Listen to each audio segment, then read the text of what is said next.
At T-Mobile, our critical mission is providing unparalleled 5G coverage for when connectivity is mission critical. Introducing T-Priority, America's best 5G network experience for first responders, even in times of congestion. More capacity, faster speeds, better coverage. T-Priority from T-Mobile, built for tomorrow's emergencies, ready today. Discover more at t-priority.com. For qualifying organizations on eligible rate plans, coverage not available in some areas and may be impacted by emergencies.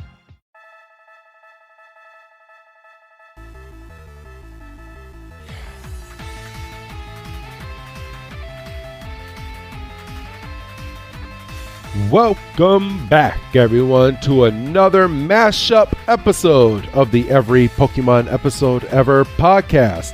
I am one of your hosts this week, Professor Chris G, and on the other line with me is the man that goes to battle for me. He goes to town for me. He's my bro to the end. It's good old Dougie Fresh. Dougie, my man, how the fuck are you doing? I'm okay. I'm not gonna litigate our pre-show discussion. If this was a different show, maybe, but not for I'm Pokemon. Good. I'm excited. I'm excited to be on here because this was kind of a last-minute thing. We had a little bit of an opening in our schedule, so we're trying to maximize our minutes and it's kind of interesting because the fine people, they should have heard our first mashup by this point. Yes. And we're hoping that you like it. The response yes, we're hoping that the response has been positive because we really enjoyed doing it. Yes, so much that we're doing another one. Yeah. So we hope that you're enjoying these. It's a way to get through a lot of these episodes. It's a way to have a nice little talking segment in regards to Pokemon and everything. And don't worry, everyone. You're still going to get your codes. Now, I realized, Doug, and this is something like off screen, I realized I didn't do the codes on that last episode. But right. I did end up piping in the codes in the episode. So people still got the codes. So they didn't even know that I even went off and did my own thing. They probably did because the audio probably sounded a little different for that short period of time. But yeah, I still gave them their codes. And you're What's up? I was gonna say I'm gonna hold my hand up. I realized as we were wrapping up that as like he didn't do a code, but we were like 75% of the way out.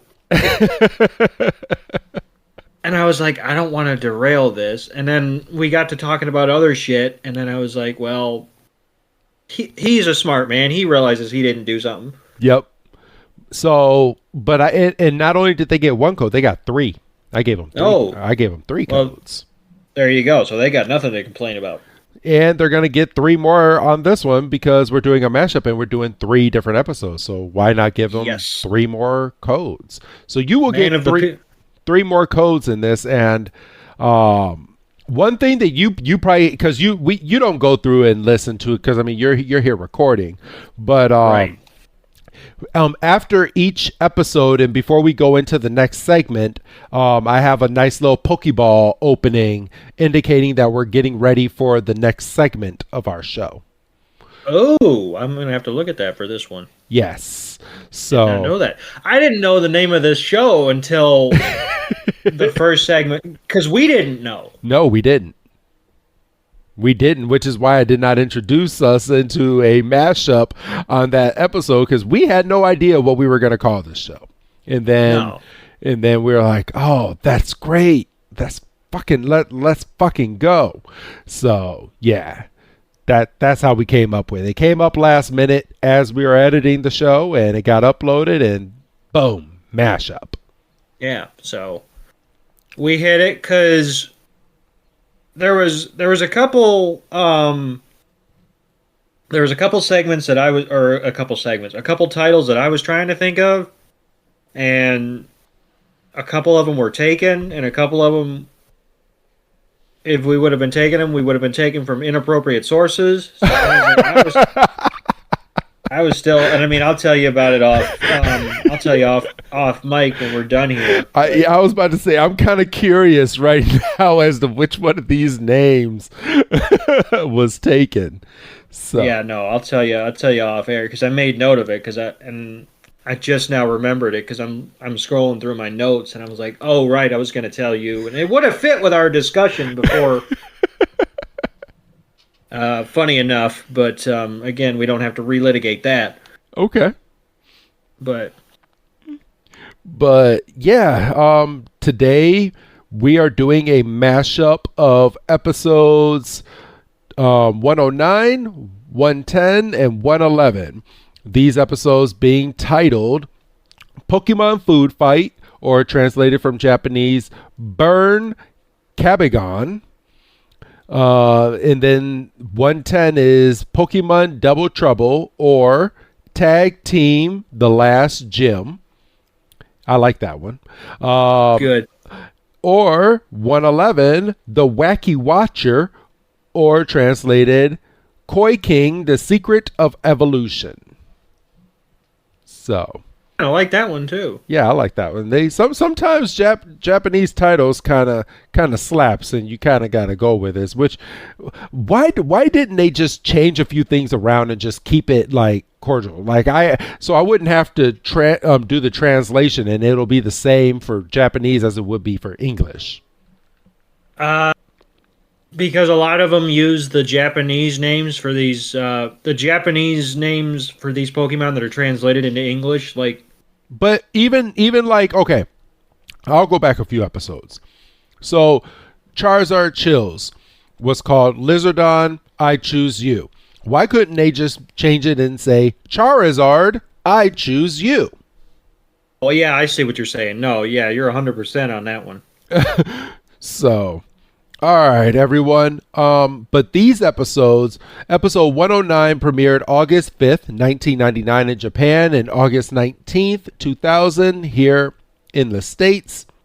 Episode 110 premiered August 12th of 1999 in Japan and September 9th here in the States. And The Wacky Watcher premiered August 19th of 1999 and September 16th here in the States. So as you can tell, Pokemon Food Fight kind of came like out of order, but I guess that was just the way that they did the episodes when they were premiering them out here. When it was a filler episode, I guess it didn't matter when they premiered the episode. So, and boy, was this a filler episode. But you know what? Let me see. Okay. Never mind. I was about to say, I was like, I know for a fact that after Ash won his gym battle, that he likes to flash his badges at the beginning of the next episode. And I was like, well, they couldn't, but they didn't. That wasn't one of them. So those went back to back with each other. So yeah, that would have sucked if you were watching them as they premiered and you were eagle-eyed enough to go, wait a minute, he's got 4 badges there. But he only has 3. I only saw 3 gym battles. And then it's like the next one starts, and he's like, I bet you he wins at the end of the episode. Because Pokemon has no chill. So bastards. So yeah, all right, and because I didn't do it in the last episode, I'm going to do it at the beginning and hopefully at the end. But before we dive into these episodes, I would like to sit here and say that Spotify is an official sponsor of our podcast. If you are listening to us anywhere else, go ahead and download the Spotify app, look us up and subscribe there.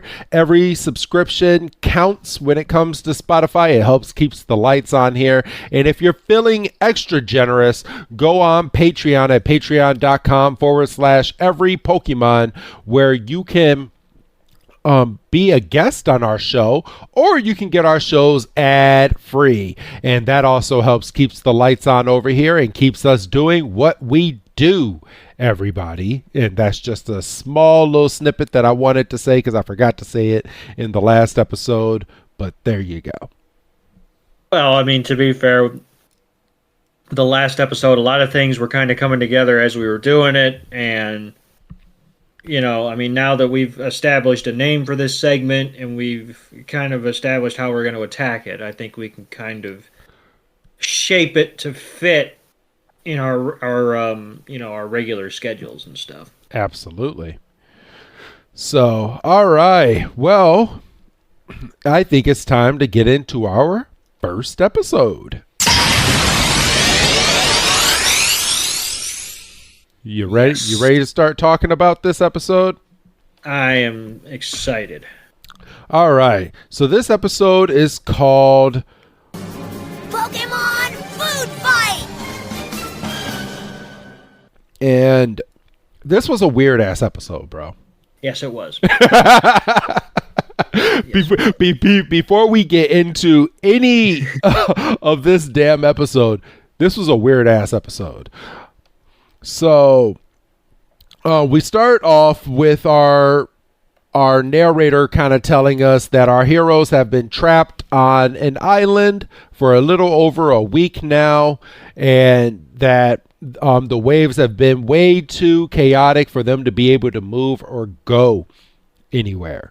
So, I mean, you have Tracy sitting here, and he's looking around, and he sees some flowers on the ground, and you're immediately thrown to a kid just jumping up and just like yelling at our heroes. Is he in the guys? So, just because you're bigger than I am, you think you could come here and pick on me, do ya? You picked on the wrong kid, because I'm Golzar, the greatest grass Pokemon trainer in the Orange Islands. So get lost! I'm sorry, I was just looking for some flowers to feed our Pokemon.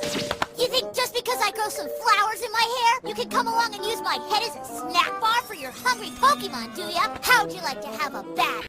This kid kind of has Ash Ketchum disease, in that basically within a few lines of dialogue, he's like, well, why don't we battle? Out of nowhere, so we go straight to like a time card, and they start just fucking battling. Just out of nowhere. I mean, Ash brings out a Squirtle. This little kid brings out a Gloom. And what the fuck was Ash thinking to use a water Pokemon on a grass Pokemon? Because he has fucking Squirtle use Water Gun, and Gloom is just sitting there just jumping up and down like, oh, thank you for showering me. Thank you. I needed my watering. Yes, I was very confused watching this. Because he calls for Charizard. And this is Squirtle's Pokeball. Yes. And, you know, if this was a live action show and it was live, you could say, well, you know, he messed up and they went with it. Yep. I chalked it up in my head, at least, so it would make sense that Ash was so hungry, he's like zoned out.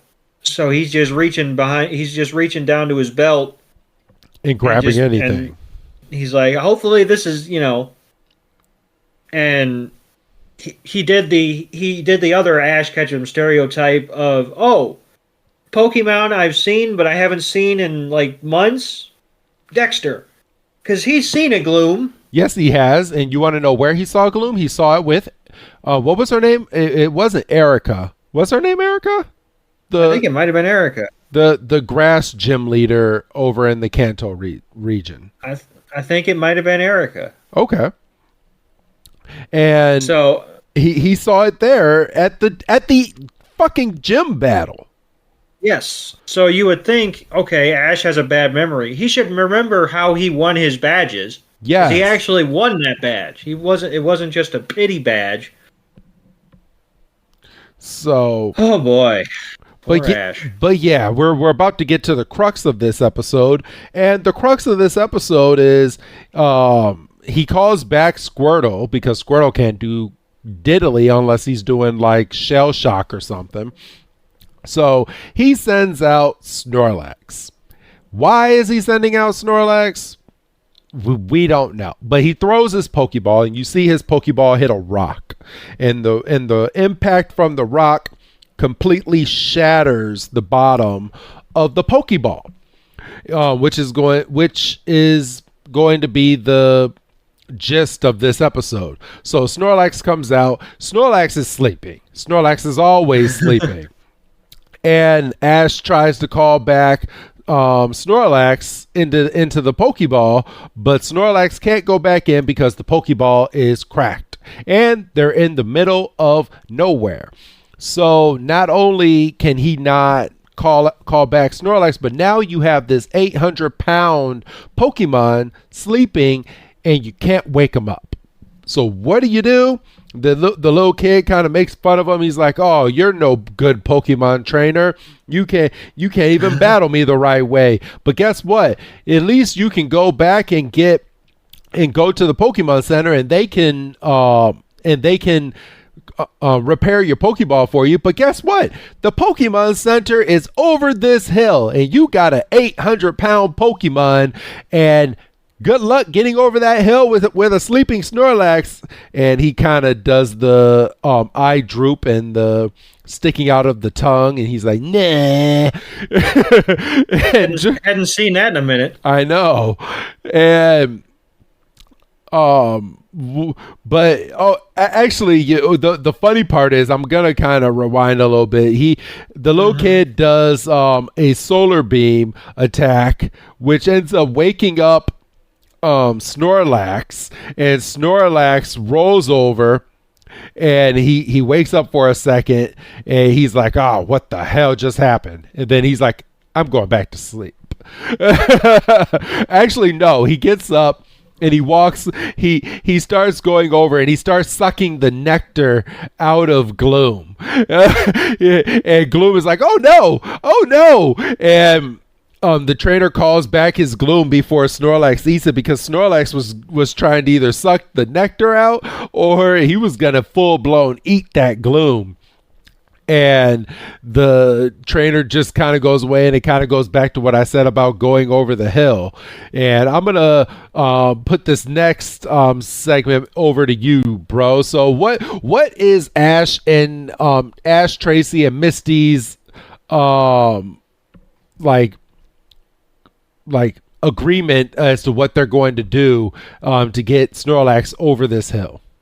So basically, they realize that they can't wake up Snorlax, right? I mean, dude's out. I mean, I'm sure we've all been there where we're just dog tired, and you can't get us to do nothing. Yep. So they're like, "Well, what do? We got to get Snorlax up this mountain." So they have like logs, like planks, which is not a bad idea if you think about it. They're basically Misty's kind of directing traffic, and Tracy and Ash have ropes, and with the aid of the logs, they're intending, I should say, to drag Snorlax up the hill. But obviously, you can get, they get, a few feet maybe. They get like 10 feet, and then Ash is like, "I need to take a break." he's like, "I need a break," and then Misty gets pissed, and then he shifts. He's like, "I'm fine, but Pikachu is exhausted." And Pikachu looks up and is like, "Huh?" "This is bullshit. This is ridiculous." And then Tracy is sitting there, and he's got what they think is the answer, because he pulls an apple out of his backpack. And it's at this point we're reminded that Misty, Pikachu, Ash, and Tracy are hungry. And he's like, and Ash goes back into selfish mode for a minute. And he's like, "Oh, are we going to split that evenly?" And Tracy's like, No. This is the carrot. And we're going to motivate Snorlax. And we're basically going to use it as bait, and we do a screen wipe, and he has affixed the apple to a piece of string, and he's got the other end, and he's basically going to try to wake up Snorlax so he can run after the damn apple. He wants to entice him, and he's like, we'll get Snorlax motivated, and as long as I can stay ahead of him, he'll be chasing the apple, and we'll get up the hill in no time. And no sooner does that sentence leave Tracy's lips that Snorlax is already eating the apple, and he just and Tracy's like, he wasn't supposed to get it, and then we have a brief image of what Tracy was envisioning, and they're like, well, now what do we do? And they dress up Ash as a fucking apple. And they missed a trick here, right? I don't know how they would have done it, and I mean it's more filler, but this is already a filler episode. There should have been a scene of how they determine who gets in the suit. Yes. I mean, I get that it's Ash, and it makes sense that it's Ash because Snorlax is his Pokemon. I mean, I'm sure that was the conclusion. Well, whose Pokemon is it? Right, and then Ash has, it's basically, it's like, who clicked the link, Doug? It's like, okay. You're so mad. So they dress up Ash in this apple costume, which, where did they get the apple costume? I get it, it's a kid's show, but where did they get the apple costume? Seriously. They made it out of wood. Yeah, bullshit. There's a lot of trees around. And, they're Tracy. Misty's holding in a laugh, and Ash is like, I don't think this is funny. And Tracy's over there, and he's poking poor Snorlax with a stick. It's like, come on, Snorlax. Look at the apple. Look at the big old apple. He's like, look at the snack. And Ash is like, where's the snack? Dumbass. And Ash is like, oh, I'm the snack. And he just starts running. And Snorlax is going after him like freaking crazy. I think this is going to be the screen grab. Ash running away with fucking Snorlax chasing him. Yes, 100%. That would be perfect for this segment. Because Ash is booking it, and Snorlax is right behind him, and lo and behold, the strategy is working, and Tracy's drawing up a storm because, I mean, he could make a comic out of it, and they're like, well, what if he catches him? And they're like, oh, we hadn't thought of that. And lo and behold, Snorlax catches him. Ash has a good line, and I'm trying to make more notes since we're kind of doing this like whip around style now. We're not going, line by line. Yeah. And Ash has this good line because he's running, and he trips. And as soon as he lands, he goes, I'm applesauce. And Snorlax literally picks him up and tries to take a bite out of the apple, which would have been Ash's butt. And Snorlax is like, oh, it's fake. And he starts to like cry, and then he sits on the ground and goes right back to sleep. Right. He's like, oh, it's not an apple. And he's just done. He's like, fuck this. I did exercise for nothing. And we kind of get a brief glimpse of how the apple is constructed because Ash is upside down because Snorlax dropped him, and Pikachu just opens the apple up. Yes. Like, oh, so maybe you were right. Maybe it was made out of like wood, very slapdash like paper mache or something. And then what's their next idea? They decide to get a craft a bunch of logs, put it in the water, and just float along the river to the other side so they can go to the Pokemon Center. And not long does it take for them to be sailing down, and then they're like, wait a minute, there's a waterfall over there. oh no, there's a waterfall over there. And they freaking drop down the waterfall. We get a who's that Pokemon? It's Marowak. Why? Which they get half credit for me because Marowak features next episode. Okay. All right. Then They get credit. I'll it's not often, so I like to give them credit when I can. okay. But yeah, Marowak, and they all need help. That water can't be that deep, by the way, because they're down there. Because Golzar, pops back up because, why not? And he's like, stand up. And they're like, oh. and they're like, well, you can go over to the Pokemon Center. It's right over there. And there's a long old line at the Pokemon Center.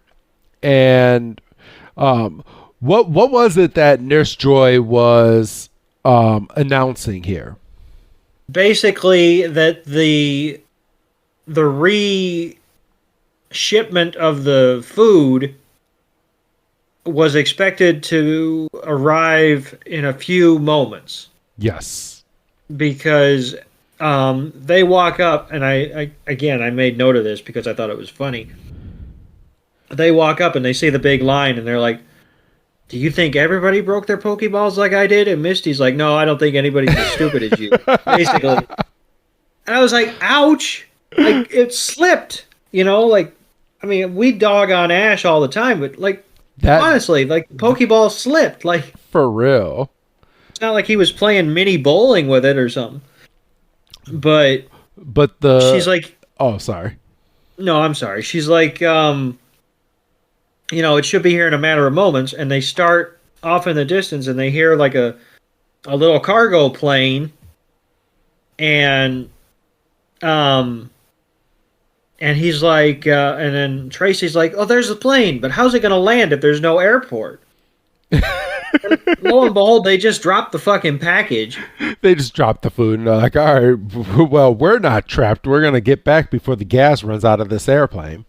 Exactly, because, no place to land. So they drop the food and Team Rocket intercepts this food, and they start holding it hostage, and it becomes a big long battle, of course, between Pikachu and Team Rocket. Meowth has a change of pace here. He has a freaking Meowth drill robot, which is doing some work on Pikachu.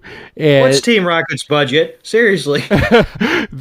they have it they have a credit card, which we find out later on that they've been maxing out like freaking crazy because they got to repay their debt. But Team Rocket and Pikachu ends up Pokemon battling. Snorlax wakes up from his nap and he's like, it's time for me to do some work. And the only we find out why he woke up in just a moment.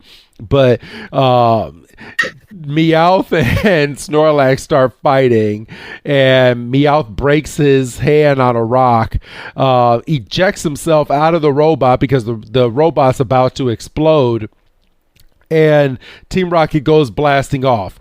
And then come to find out, all the food that's supposed to be for the entire town. Oh, I would be so mad if I was one of the islanders here. Snorlax runs over to the island of food, or to the box of food for the entire island. It just goes over and just starts eating it. Just going ham. Just hum, nom, nom, nom, nom, nom, nom. And then gets his fill and just says, I'm done. Boom. And then Ash it must be a lot later because they skipped the part where Nurse Joy is sitting here yelling at Ash to control his Pokemon because it just ate up the whole entire town's worth of food. I wonder if he had to pay for that. We very rarely touch on finances when it comes to Ash. Because he's going around to these different islands, and even before that, he was traveling through all these cities to get, Kanto and stuff. And he's eating, and I mean, I understand that they stay the night when they can. They either camp or they find shelter in a Pokemon Center. So I mean, I get that you're not spending, you're not spending money on lodging. Yes. And I think there was something where they could eat for free because they're Pokemon trainers. It was a Pokemon trainer, but that was mentioned one time, and that was, I think, a specific instance. So I don't know. I mean, you start having this conversation, and like it literally just popped into my head that he's 10, and it would make a lot of sense for him to not, be walking around with a freaking bank card, or a wad of cash. Because we still don't know how he gets money after these gym battles, because it's never said as to how they get it. So I don't know. That's a question for another day. If Pokemon was going on in 2024, Ash would just be sending a Venmo request to his mom or something. Yeah. And she'd be like, "Where do you think I'm getting all this money from?" And like, Professor Oak. I don't know what you and Mr. Mime get up to. Professor Oak pays you for your time. There you go. There you go with your Professor Oak. But all right. But Ash is giving back his Pokeball. It seems like Nurse Joy was able to repair it, and he calls back his Snorlax, and that was the episode. How do we get Snorlax back into the Pokeball? He went in it. Well, no. It's just that's what the episode should have been called. How to get Snorlax back into its Pokeball. And I did want to point out before we move on that Team Rocket almost legitimately got Pikachu, because they were at one point before the battle kind of kicked off and their robot fell to shit. They were like, "Look, we'll give you the food. All he has to do is give us Pikachu." Yep. And the fucking Islanders turned on him so quick.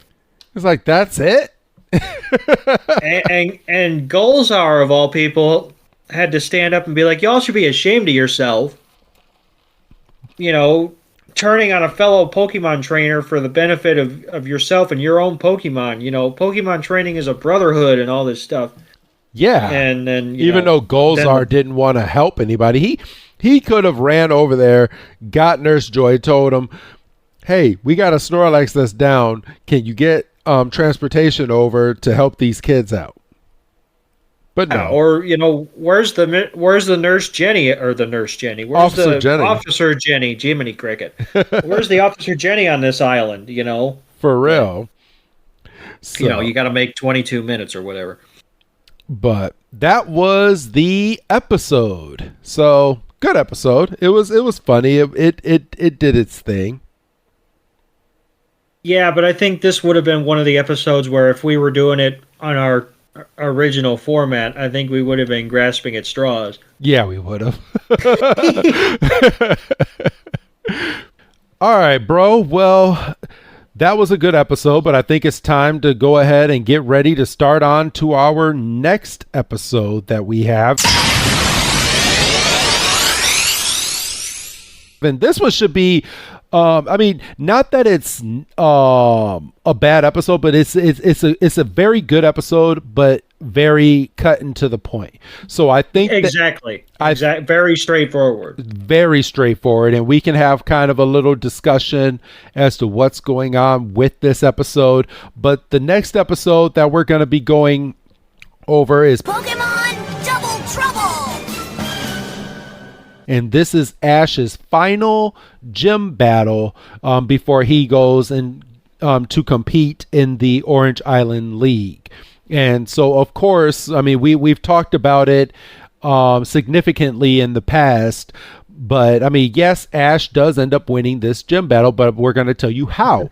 he ends up winning this gym battle, because it's a tactic that we don't see too often in Pokemon, and I like the way that they introduce this into the game. Right, Doug? Right. So Because it's one of my favorite, just speaking of the battle mechanics, and I mean, we're going to discuss, I'm a fan of the double team battles like that they introduced later in the game. to kind of peel the curtain back a little bit, your favorite type of matches in wrestling are tag team matches. So when they Correct. introduced that into this episode, I knew you were going to love it right then and there. Right, Doug? Especially because you see, like, the interplay between the different Pokemon and, like, how they work together to, like, form their attacks and stuff. Absolutely. So, and that's what we end up getting in this episode. But, of course, it doesn't just fully start that way. So let's go ahead and jump on into this episode. So our heroes are riding on, they start off by riding on the back of Lapras, and Ash is getting all hyped up, and he's looking up at Pikachu. He's like, Pikachu, we're gonna go there, we're gonna win this gym battle, and I'm gonna get this final one so I can go into the Orange Island League. And Pikachu is like, yeah, let's go. And we start, we get the title sequence, and they get off the boat, and there's this lady who's looking for her son, and she's screaming her son's name. My boy! Sonny boy! Sonny boy, it's Mama Wama! Come to Mama Wama! Oh, my son is back with his mama! And she sees Ash, and she just starts barreling down the walkway where the ships are, and where everyone is getting off of the ship to get onto the island. And she goes and literally smothers Ash like into her boobs, and she's like, oh my gosh, I'm so glad you're back, I'm so glad. And Ash kind of looks up, and he's like, hey woman, look at me, hey, I appreciate everything that you're doing, but I have my own mother. Got me. And she's like, oh, you're not my son? He's like, no, I'm not your son. She's like, oh, well, you look just like my son. And when he left to go on his Pokemon journey, he had a Pikachu just like yours. And we go to a shot of this little boy saying bye. And I'm sorry, but this boy, I mean, could it look like Ash a little bit? Maybe, but this boy's face don't look nothing like Ash's. If you only squint. saw, if you squint, yes. If you only saw the fellow from behind, maybe, and he did have a Pikachu, so it's not like, oh, my son Travis left with his Jigglypuff. It's like, well, you know, here's a kid walking, you know, onto the shore, and he's wearing a baseball cap, and he's got a Pikachu on his shoulder. More than 50-50 that it's him. Yeah, I mean, you're not wrong. In all fairness.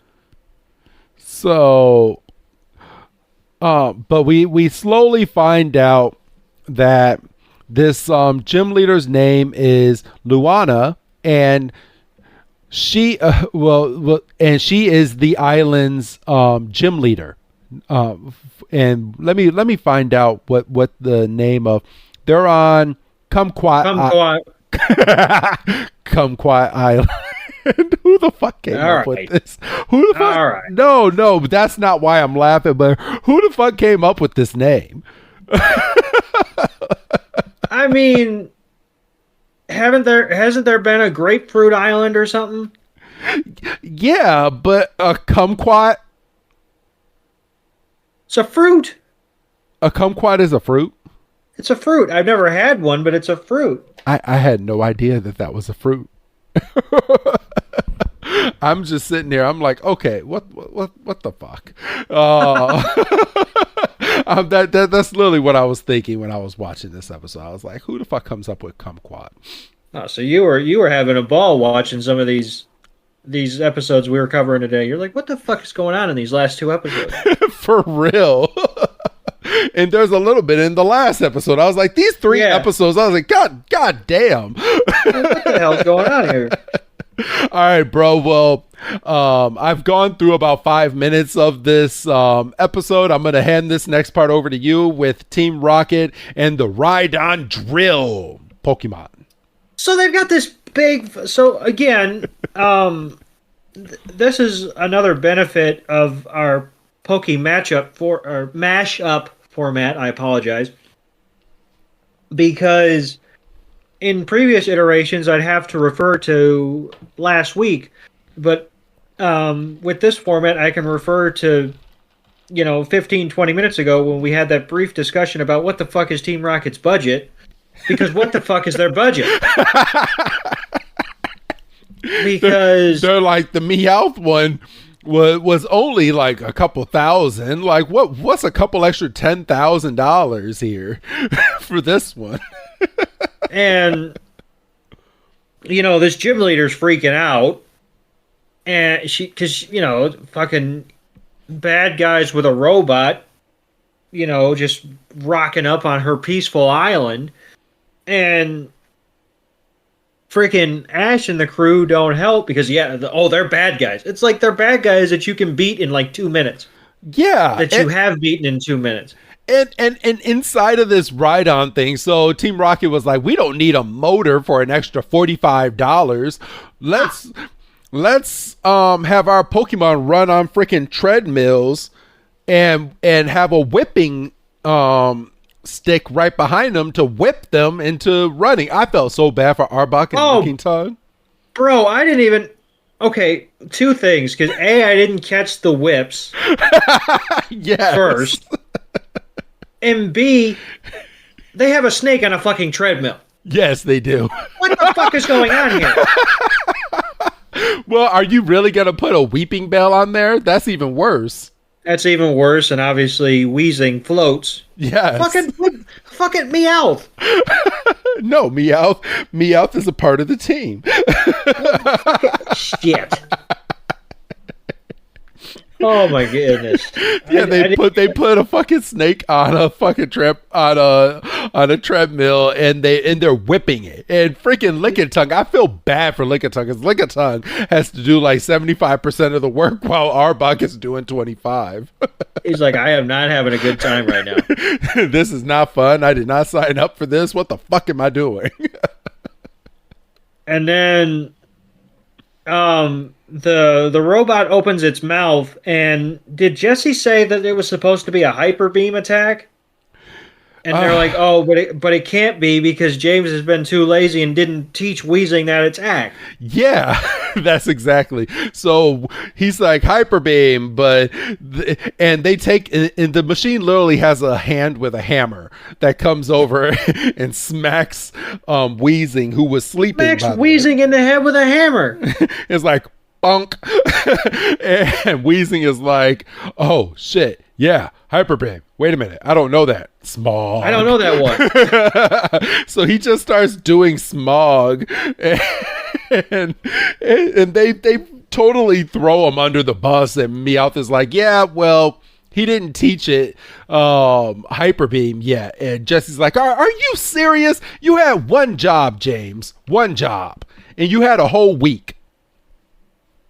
I beg to differ. Poor James has like 20 jobs. But whenever it's convenient for Jesse, he has one job. and that is the job that he is supposed to be doing at that very time that is going on inside of her head. Well, because Jessie sees herself as the freaking mouthpiece, and apparently Jessie's the brains and the man. Yeah, there you go. She's the man. She's the man. Becky Lynch. Well, she has hair. Yeah, for real. But all right, I chimed in on your thing because it was just too fucking funny. All right, so Weezing does Smog, Doug. So Weezing does Smog, and they fucking basically pulled poor James's pants down, and the machine is just wreaking havoc, and they're like, oh my god, what do we do? And the poor islanders, the townspeople are running, with fear, and freaking Meowth is like, well, I don't know. And then freaking Ash does his best impersonation of fucking a protester at Tiananmen Square and just fucking stands in front of this thing and is like, you shall not pass. And friggin', I mean, this dude is the epitome of like main character syndrome. I mean, I understand it's his show. Well, it's Pikachu's show, if we're being honest. Yeah. And they're like, we'll show you. And they hit a button and they elevate, pardon me, they elevate Arbok into Weezing's position. And then Arbok shoots Poison Sting. And, Luana sends out her Alakazam to use Psychic. Yes, because Ash is dead to rights. And Alakazam comes out and he puts up a force field and he blocks the needles, and they're like, that's good work there, Alakazam. And then, she's like scolding Team Rocket like the mother that she is. And Ash is kind of like, well, you seem to, very confident. And she's like, well, I should be. I'm a mother. And then something is said about Jessie being an old crone, and she kind of flies off the handle because they call me old. She puts up this tough exterior, but at the end of the day, she's a very vain woman. And this is when we find out that Luana is the gym leader. Yes. And Ash kind of has a heart attack. Well, not heart attack. He almost shits his pants. He's like, oh my god, you're a mother and a gym leader? And Jessie's like, I don't give a shit if she's the president. She can't be calling me old. And she fucking sends her Alakazam to use Psychic Attack to shut the mouth of the damn Rhydon as Weezing is using Smog to smog up the entire freaking Rhydon machine. And then freaking Charizard comes out, burns a hole into it, and just blows it up with a flamethrower. So how weak is this fucking like mechanical fucking material? For real. A little bit of flame, well, a little bit. I mean, I don't want to short change Charizard, but goddamn. And that's when we end up getting who's that Pokemon, and it's Dodrio. I can't give him credit this week. Yeah, this time. I can't either. Because I can't. Can't do it. Can't do it. But Ash ends up asking Luana for a gym battle, and she agrees. She says that I'll gym battle you tomorrow, but in the meantime, you can come over to my hotel, and inside of my hotel is the Pokemon gym, and I'll go ahead and show you around. You guys can live like kings and queens, which they might as well be, because she walked into the hotel and she's greeted by the entire staff. There's like 10 waiters right there. Oh, welcome back, Luana. Like, what the like she literally is like Queen Bee around here. Like, there's like nobody at the front desk or anything. They're all just in a line like freaking John Cena at that one WrestleMania entrance. Yeah. So And this dates back, and we'll see how much our audience remembers this. Or when Eminem did the MTV VMAs. Yeah. And he had all of those guys in a line that looked like Slim Shady as he ran down. Oh man. Throwback. Good pull there. So hats off to all my Eminem fans. All right. Yeah. But this is where she introduces, she's like, tomorrow we're going to have a tag team Pokemon battle. And Ash is like, oh, well, what Pokemon am I going to end up using? I don't really know. And they go into the she has a hot spring inside of this hotel, and they're just kind of thinking about who they're going to use. And Ash kind of freezes, and he's in the hot tub for way too long, and he freaking almost second degree burns himself. And then we go into the gym battle, which I will give this part over to you. We're almost done with this episode, Doug. A couple observations about the hot tub, or the hot springs. I guess it is a hot spring. Yes. Pikachu and Misty are like playing in the bubbles with Togepi. It's fucking adorable. It's cute. Once Ash, like, I don't know, like has an episode and like almost boiled himself alive, Misty has this, it's a dumb line, but I laughed out loud. She's like, well, at least you won't have to warm up for the match tomorrow. Son of a bitch, he almost died, and you're cracking one-liner.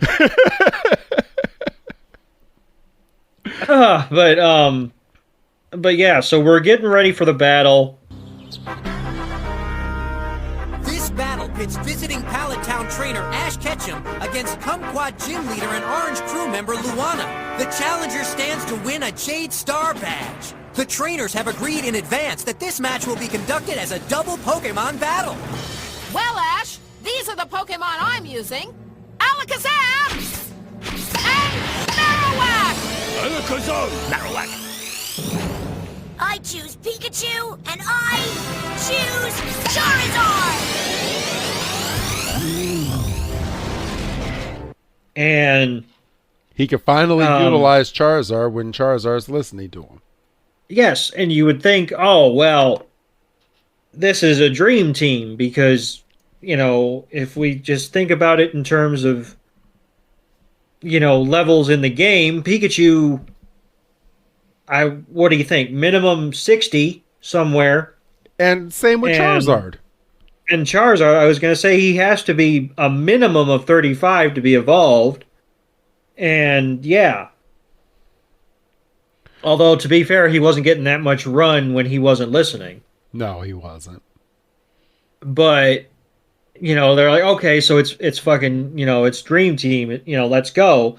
So Pikachu is getting ready to kind of assume its position because it's going to get the first attack, and Charizard literally puts his foot down to stop like, Pikachu. Like, I'm big man on campus, and Pikachu's like, oh, is that how it's going to be? And kind of starts sparking its cheeks, and Charizard's like, still bigger than you, and just goes, pwah! And and Pikachu's like, motherfucker, it just goes zap, and then Charizard goes, pwah! And, you know, they're sitting there, and they go, and then Ash gets in the middle, and he's like, you're supposed to be fighting the other people, not each other. And, you know, Misty and Tracy are like, well, this is hopeless. He can't even get his team on the same page. And, you know, Alakazam and Marowak are getting ready to attack. And then, you know, Charizard goes, and then Pikachu uses its speed to get in front of Charizard, which works out literally to bite Pikachu in the ass because Charizard does a flamethrower and catches poor Pikachu's tail. Yes, I felt bad. And Pikachu's like, really, bro? Really? Like, is this what we're doing? Really? So I was on that beach rubbing your cold ass myself. I was helping. I helped too, even though Ash is taking all the freaking credit. But yeah, no, freaking Ash is about to have an aneurysm, and he's like, "You guys need to work together." And freaking, you have Alakazam over here using freaking Psychic on Charizard and just full blown, just picking him up, slamming him to the ground, and then Marowak taking its bone and just using Boomerang and just whack, whack, whack. And Pikachu's just watching this like, maybe I should go in and help. And Charizard's sitting here like, no shit. Like, well, motherfucker, you burnt my tail. Like, I'm still a little hurt there, you know. But they end up getting onto the same page, and Pikachu ends up riding on the back of Charizard, which is how it should have been, and freaking winning the battle with like I believe it was like a Thunder Shock and a Flamethrower, and both Alakazam and Marowak are down for the count, and Ash ends up winning his fourth gym battle. But there were some cases in here where Pikachu saved Charizard from getting hit by Thunder Shocking Marowak, and when Pikachu got slapped across the face and when it was flying in the air, Charizard put up its wing to catch it, and so that they could be on the same team and win this gym battle for Ash, because that's why they're here. And I did want to do a little bit of house cleaning and mention that, like, yes, they got on the same page, but there was also like some really fluky occurrence, because after Charizard saved Pikachu from going into the wall, and we had like a flying Thunder Shock attack, and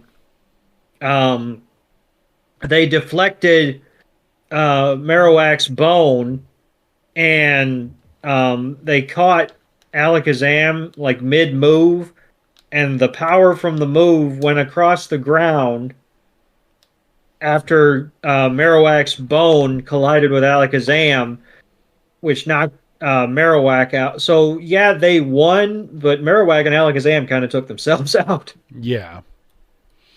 So, but in fashion, Ash still ended up winning the gym battle, and he got his last badge. The gym leaders Pokemon Marowak and Alakazam are unable to continue the battle. Victory goes to the challenger. It's all over. We did it! We won! You two are amazing. I knew you could make a great team. Congratulations, Ash. That was an awesome ending, Ash. You did a fine job, Ash. Yeah, yes, ma'am. And now, as Kumquat Island gym leader and a member of the Orange Crew, I happily present to you this token of your victory.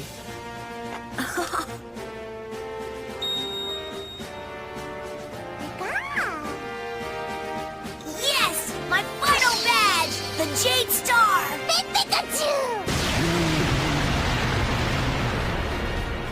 Now he is ready to go on to the Orange Island League, which we have in a couple episodes, bro. Yes, I'm really excited, because that stuff, that if you like battling, that's peak battle. Yes. So, which you should like battling if you're watching a Pokemon podcast. So we literally have, and we can probably chop this up into, let's see, we can probably do 2 more episodes of this. And yeah, I think we'll be done, because we can kind of flow through a lot of this. One of these might be an extra long like mashup with 4, but we have 7 episodes left. And okay. Yeah. So yeah, I would love to be able to attack the actual Orange Island like league in one shot. Like I would love to do like a mega mashup if we have to. Yeah, and that's 2 episodes by itself. So what we can probably do is the episode after this one, we'll be going over that, and that will be the when Ash goes into the Orange League, because the last 2 episodes are the Orange Island episodes, and then we'll go through. Actually, we'll do the next 4, because the episode after that he's being crowned as champ, and then we got the last 3 episodes of the Orange Island. So yeah, right. So all right, but yeah, that was basically it in this episode. That was the whole episode in a nutshell. And like, oh sorry, what's up, guys? I was gonna say, like we said at the outset, a very focused episode. Yes, very, very straightforward. Which, and then we go into this wacky, like, last episode, which is this episode that we're gonna review. I hope it's easy for us to kind of talk about it for a second. And I don't want to spend too long on it because of what the episode was, but this episode was kind of all over the place. It really was. This episode was focused a lot, and you might roll your eyes. This episode was focused a lot on dialogue. Yes. So, and because when we meet this fella, he's got a lot of zingers. Just a little bit. So, all right. So we're going to put a stamp on Double Trouble, and we're going to get ready to go into the Wacky Watcher!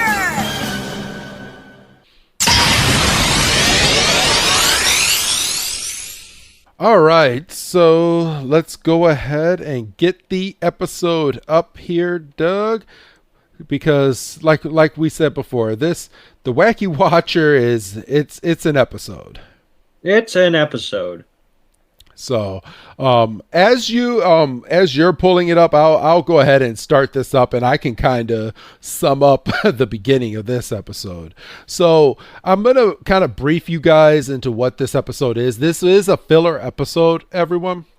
Mm-hmm. And this episode is more along the lines of Pokemon watching. So, very Tracy heavy, and this wacky Pokemon watcher. And his name, and I mean, we'll I just they only say I was about to say they only say his name like 20 million times, but it's Quackenpoker. Quackenpoker, yeah.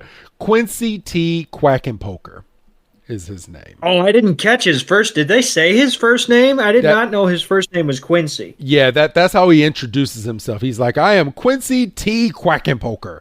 And then that's clutch.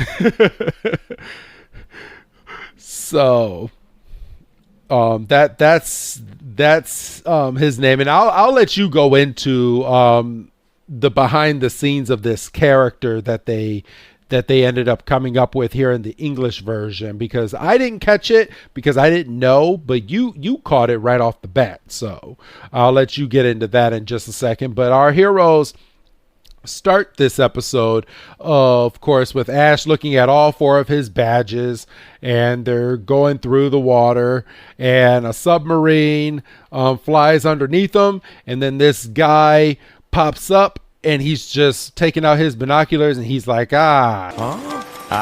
company. You're here just in time for the rush hour. Huh? If my observations are correct, we're about to see one of the most astounding scenes ever seen on the seas. Now we'll see what we shall see. I wonder what this guy's talking about. What could happen way out in the middle of the ocean? I don't know, but maybe we should hang around and find out. And then you see a whole flock of Magikarp just come flying through the water, and it starts making waves in the water. And Ash and his friends and Lapras are kind of waving back, but they're like, whoa, what's going on? And this Pokemon watcher, who we find out is Mr. Quackenpoker, is looking at the tails of all these Magikarp, and they have these nice low colored rings around. So as we're going through, they follow this guy over to the island, and Mr. Quack and Poker is like, "Oh, there's some people here." Well, what's better than Pokemon watching is a little bit of people watching. Yeah, people watching. And he gets Misty, Tracy, and Ash to carry his belongings. Still hasn't introduced himself yet. And they're like, wait a minute. Gives Pikachu a little trunk too. It is fucking adorable. I know.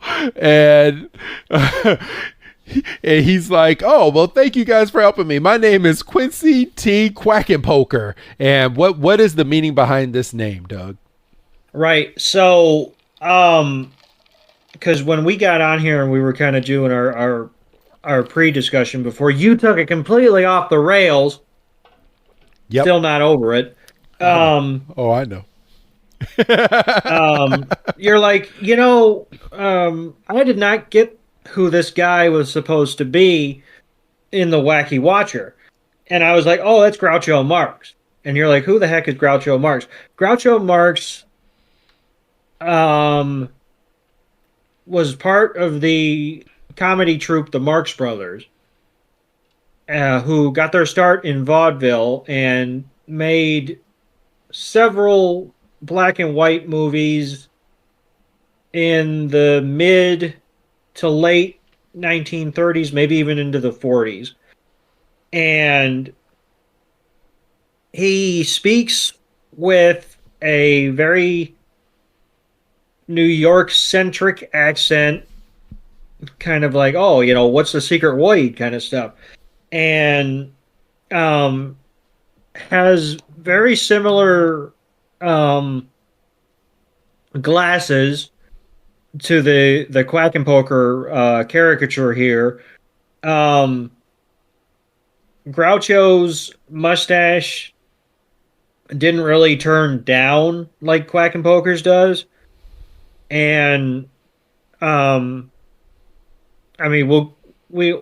sure we would cover it when we get into the episode, but since I'm kind of giving the backstory, because there's a couple of lines that he says that are lifted from like Marx Brothers movies.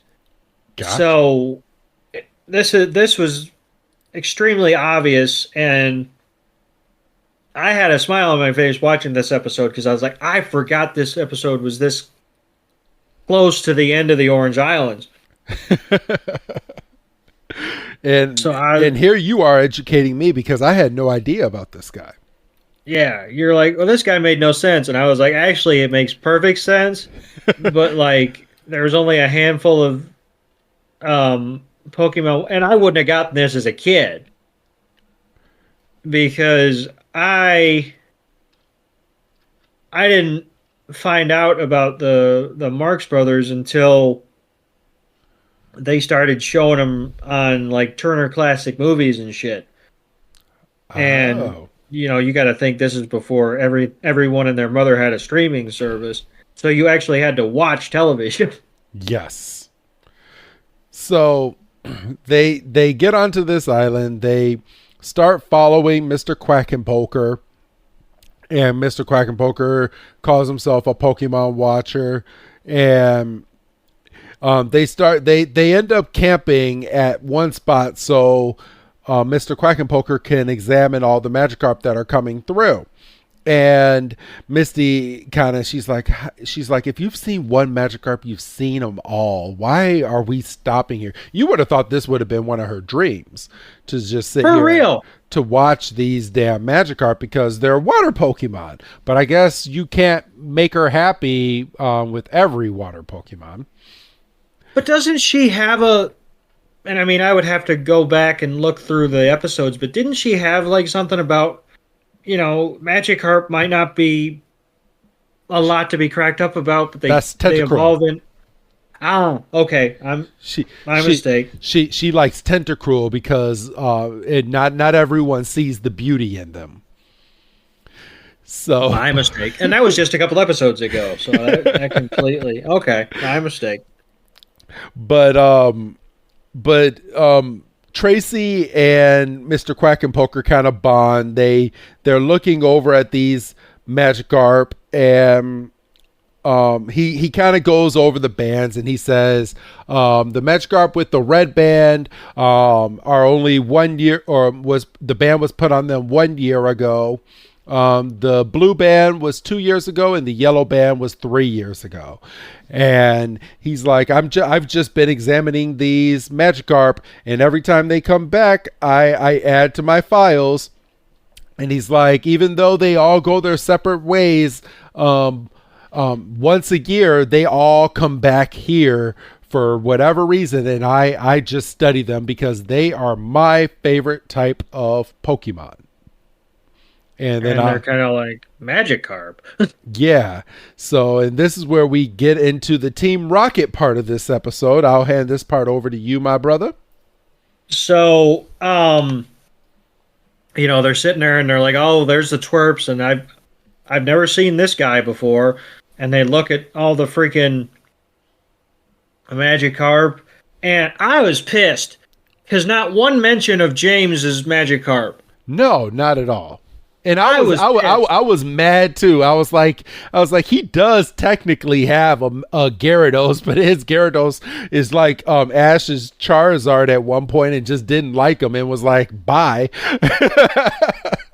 Oh, that's right. He did evolve. Yeah. Because he kicked him. Yeah, he kicked him and he evolved to spite him, and then blew a freaking solar beam at him.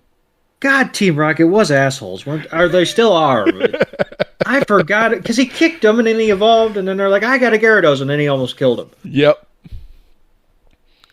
So, and Meowth and James are kind of, over it, kind of like Misty because it's Magikarp, and this is where I started to be pissed because Jessie had to be the one that had to be like, you idiots, Magikarp evolved into Gyarados. Not one mention of, oh, we almost died that one time on that ship. Yeah, no, they're not going to mention that. They have the attention span of a Magikarp apparently. Yes. And Jessie gets this idea in her head about having a fleet of Gyarados and just wrecking havoc and just basically being Cersei Lannister before Cersei Lannister was a thing. Yeah, Game of Thrones reference. I don't even watch the fucking show. No, I know. I liked it. I liked it. No, I was like, that's water dragons. And I mean, and I kind of had an issue with this episode just a little bit. If I might veer off just a tad, Doug. So, go ahead. Team Rocket's whole plan was to get all of these Magikarp. Now, even though these Magikarp have bands on their fins, they're technically wild Magikarp. So it doesn't matter how you capture these Magikarp, but these Magikarp are free to anybody.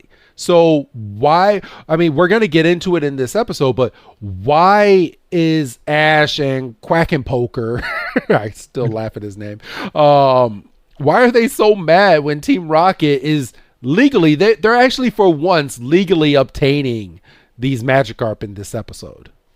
Well, no, I will push back on legally, because legally would be if they rocked up with frickin' 20,000 Pokeballs and just started pow, pow, pow. But they're, they catch Pokemon in the way the Team Rocket catches Pokemon, which fucking... In a net. In a net or a giant machine. So, because if they would have sat there and just had like a Pokeball pitching machine and it was just picking them off, that's a catch. You can't, You see, Team Rocket didn't think about getting that out of the catalog. That's the joke of the episode. We can stop now. That's the joke of the episode. They didn't go through the catalog. That's fucking perfect. So they didn't have enough fucking Poke points. Yeah, they didn't have enough credit. They rammed it up on that damn Meowth machine and the Rhydon in the last two episodes. Yeah, well, the Rhydon was a killer. Yeah. $10,000 and you didn't want to put $45 more to get a motor? just the fucking shipping cost alone. So, all right, Doug, I'll let you finish off your section of the episode.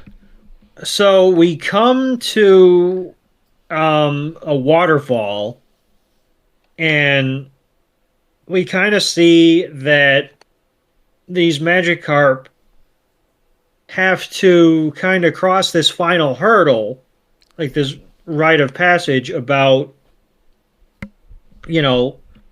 basically swimming up the waterfall. Yes. And they're sitting there, and they're like, well, because they're watching, right? And they're like, well, what if they don't make it up? And Quack and Poker's like, well, they die. No, they don't die. He's like, well, they just try it again. And we see one with a blue band, and he gets about halfway up and he doesn't make it. And he's like, they're determined little buggers. They're gonna keep at it until they eventually make it to the top. And Ash and the crew are sitting there cheering. They're like, oh, you're so close. You got it. You know. And, I have to give Ash credit because he didn't say, well, why don't we just help him? Because he could easily just take Bulbasaur and be like, pick them all up. Well, that's bullshit. That's cheating. So they have to be able to make it up the waterfall all by themselves. And this is where we run into Team Rocket again, and they're literally standing at the crest of the waterfall, right up with fucking butterfly nets. Yes, not a big like. You know what? Well, so coming from a fisher, like I go fishing a couple of times a year, right? Sure. A net is technically a legal way for catching fish. You can have a fishing rod, and then you can scoop up the fish with a net. So they were technically doing it the right way. In a way. Well, oh yeah, I mean, this is where we start talking about the gray areas of the legal system. And I mean, we did get a Poliwag as the Who's That Pokemon for this episode, but yeah, Team Rocket's sitting there and they're getting these Magikarp as they're coming up, and they're scooping them up, and then one of them they got a big one. They got a big ass fucking Magikarp, and they put it on the ground, and this Magikarp was one of the 3-year tenured Magikarp.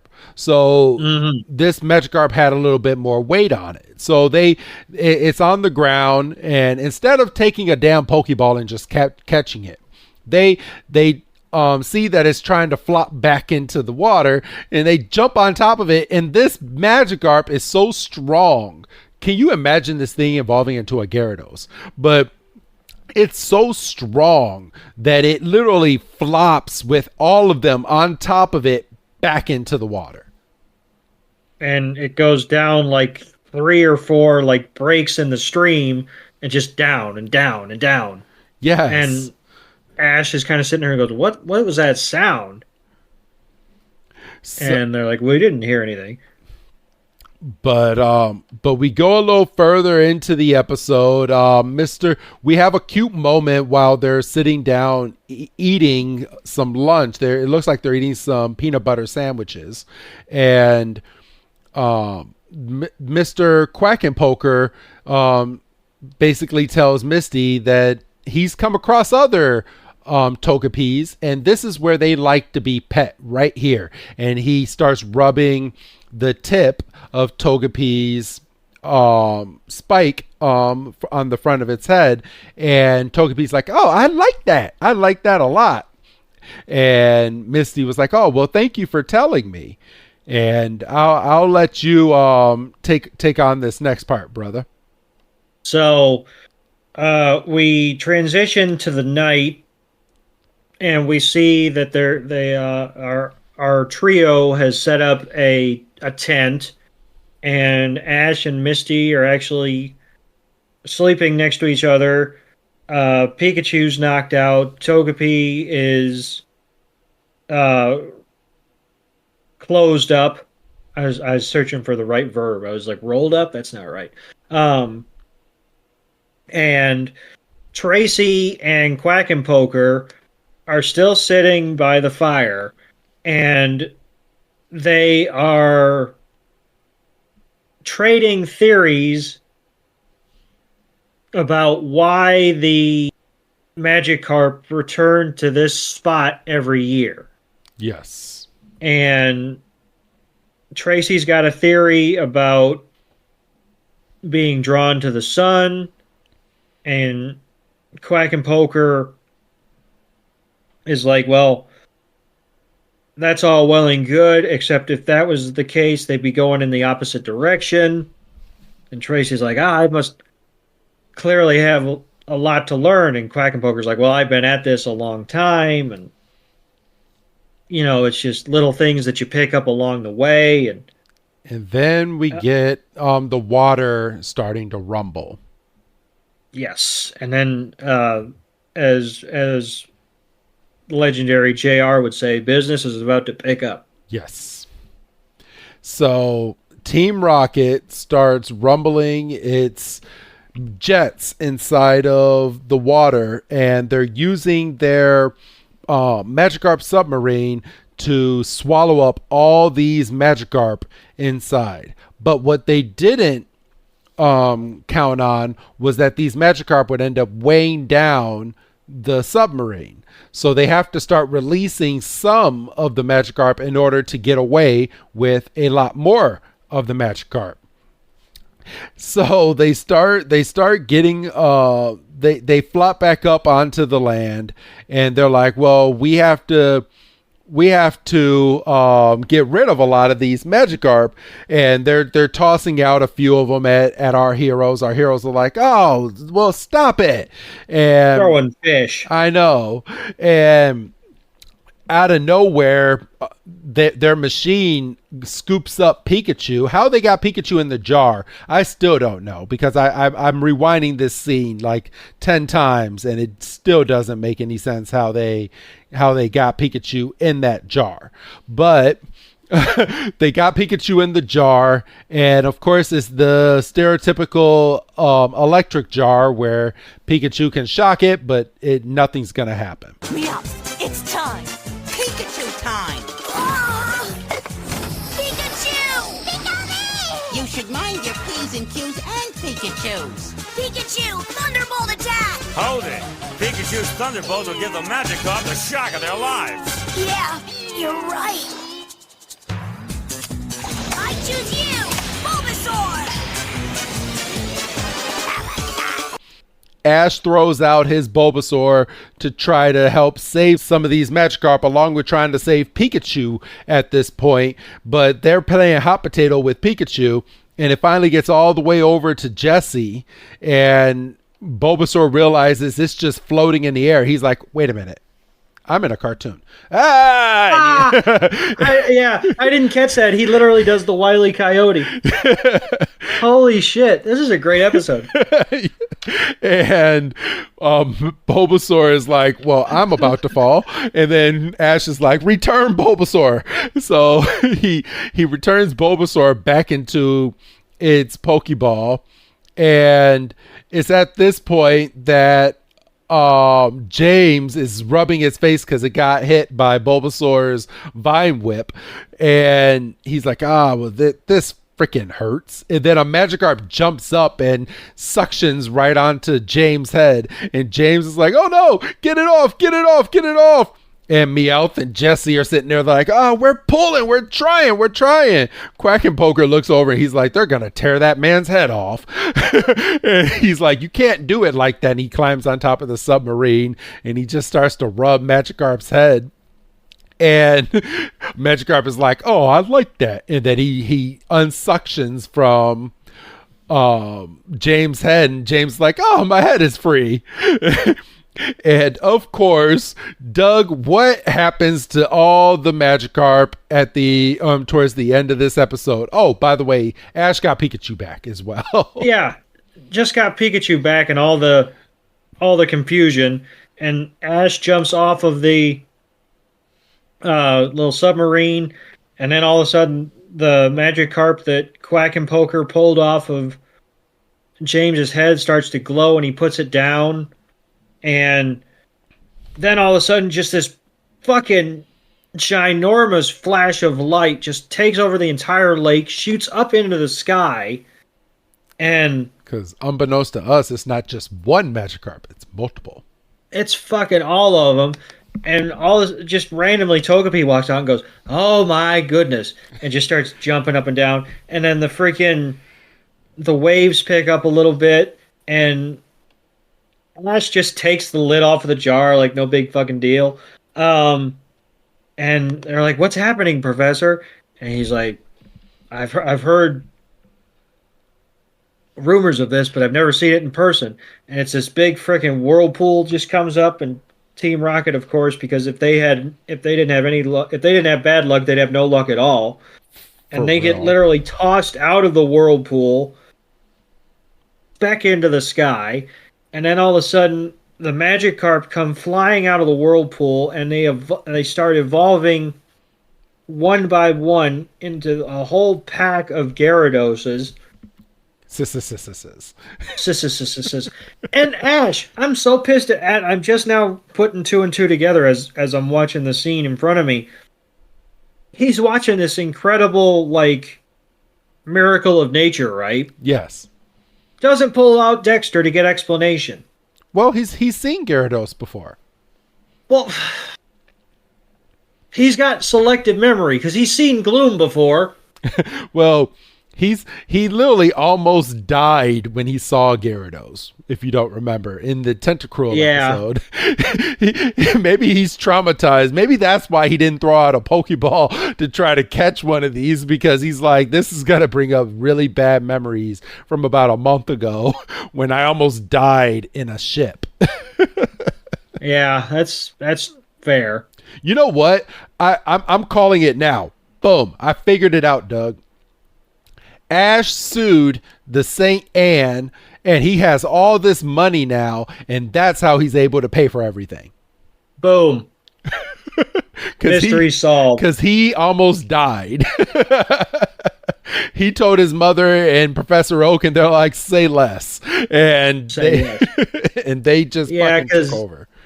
Because I could see Mrs. Ketchum turning into a bit of a... All right? Yeah. I could too. And I mean, to be fair, if he almost did die on this ship. So yeah, I could see.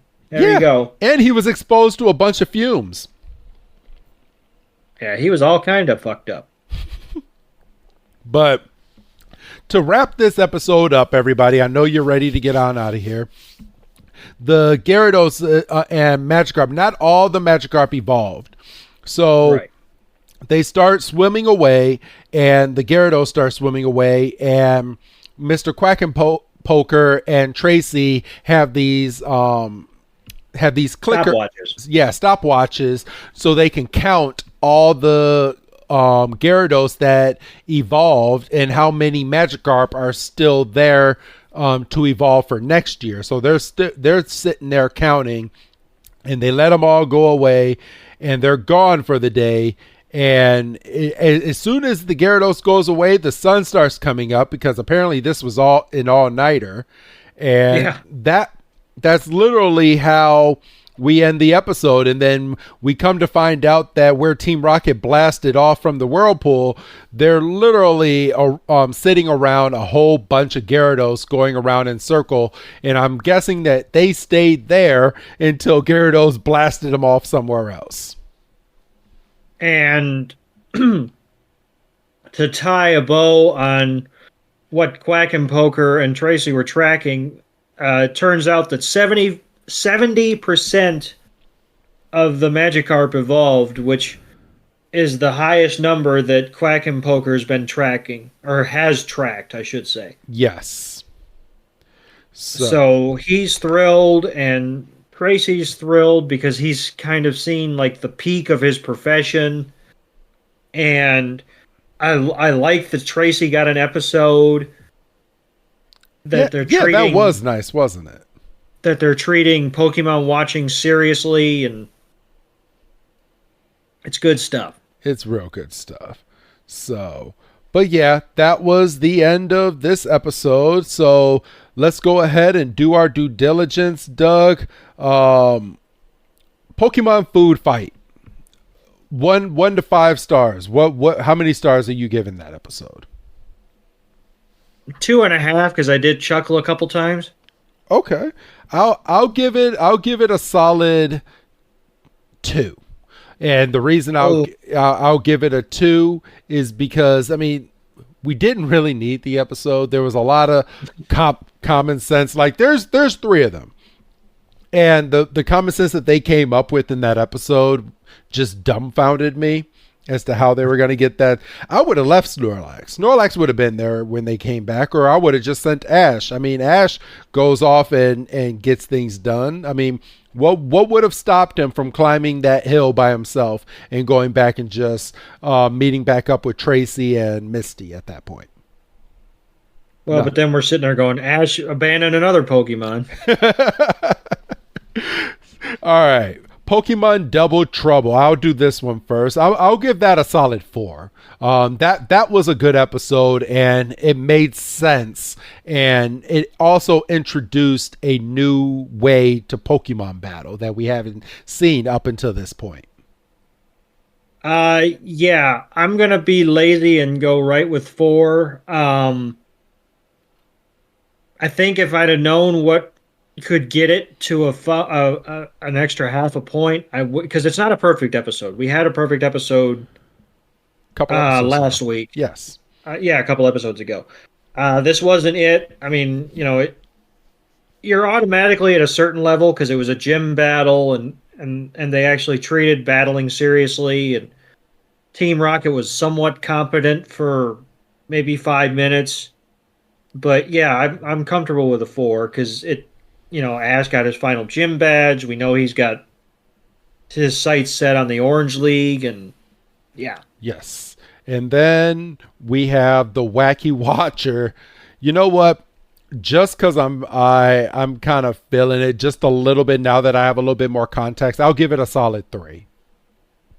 Yeah, and I hate to sound like I'm copying you, but I'm right there with you. It was maybe a 2 when I watched it in preparation, but talking with you and getting to kind of expand on the character that was Quack and Poker, and appreciating some of the subtle scenes that I missed, like Bulbasaur doing the Wile E. Coyote, and the physical comedy with Magikarp and James. Yeah, I'm comfortable with a 3 on that one as well. All right. Well, there you go, everybody. And I'm not going to forget this episode, but I do have some Pokemon pack codes here for you. And let me go ahead and get them here for you. So I will go with the Paradox Rift. I'll give you 3 Paradox Rift codes. This will be 62Z7QHJ K9642X. Next one, 64MVRHCP6CLYM. Next one, 64RWQ7J7HYPRM. First come, first serve for these codes, everybody. And if you didn't get it this week, you can try again next week, everyone. But I've already told you on a previous episode, it's probably best to have your game open when I'm telling you these codes, to try to punch it in instead of writing it down. That's probably the quickest way that you'll be able to punch in these codes. But outside of that, I'm going to do a small housekeeping real quick. And Doug, I'm sure you'll second this. Again, hit that subscribe button on Spotify, because they are the official sponsor of this podcast, along with any subsidiaries that come in under Spotify. And if you're feeling extra generous, go ahead and subscribe to us on Patreon at patreon.com/every Pokemon. You guys are what keeps the lights on over here on our show and has us come back every week to do more episodes. Doug, do you have anything else that you would like to add for this episode? No, I would like to second, any support you want to give is greatly appreciated. We feel like we give very good value for your money if you do choose to subscribe to Patreon. Yes. There's always that possibility of you getting on an episode, which we thoroughly enjoy our chats with Grant, and we also have a new subscriber coming on here right around the corner. Yes, absolutely, and you'll be able to hear that episode, I believe, a week after this one. So next week, you'll have your next episode featuring a new Patreon subscriber that we have, and then the week after that, as long as everything goes accordingly, we will have Grant on. So that will be the next 2 episodes here for you. Anything else that you would like to add, Doug? Any other housekeeping? No, I was very happy to, get to carve out, an hour and a half to knock this out. I feel like this format is really advantageous for us as creators. Yes. I hope, you as the listener get enjoyment out of it. I personally, I'm maybe a little selfish in being thankful that I didn't have to spend an hour and a half watching Food Fight. Thankfully, but Just a small reminder, so we have 2 more of these mashup episodes. These mashup episodes are going to continue afterwards, but after we are done with these next 2 episodes, we are going to be diving into Pokemon Horizons, everybody. So people that are wondering when that coverage will start, it will start sometime in, I believe, towards the middle or the ending of May is what it's shaping up to be. For our full reviews on Pokemon Horizons. And again, we still haven't locked down how we're going to be doing those episodes, but most likely you'll be getting more than one of those episodes each Pokemon Horizons. It'll kind of be a small discussion. We might keep up the same routine that we're doing right now because those episodes kind of blend into each other, so it's a little easier to do those. But we will see when it comes time, but we have about a month left before you guys get those episodes, so that is something to look forward to. Subscribe so you don't miss an episode, because at some point we will be going over Horizon episodes that have not even aired here in the US yet, so that's something to look out for as well. Would you like to add to that one, Doug? No, I like you said, I think, it's kind of an open discussion in terms of how we're going to cover, but I do like the idea of maybe, because I know in terms of Horizon, I know the first 2 episodes off the rip are 2-parter, so I would like the opportunity to cover that in one shot if possible. Yeah, and I know this might be an off-podcast topic, but just a heads up to you, Doug, each episode rolls into the next and what I've noticed is before every single episode of Horizons, they actually review the episode before to kind of catch you up to speed as to what's going on. So that kind of helps as well. So, all right, go ahead and give your goodbye, Doug. Goodbye, Doug. And this is Professor Chris G telling all of you we will be back next week with a special episode with one of our Patreon producers. Have a good night, and we'll see you then.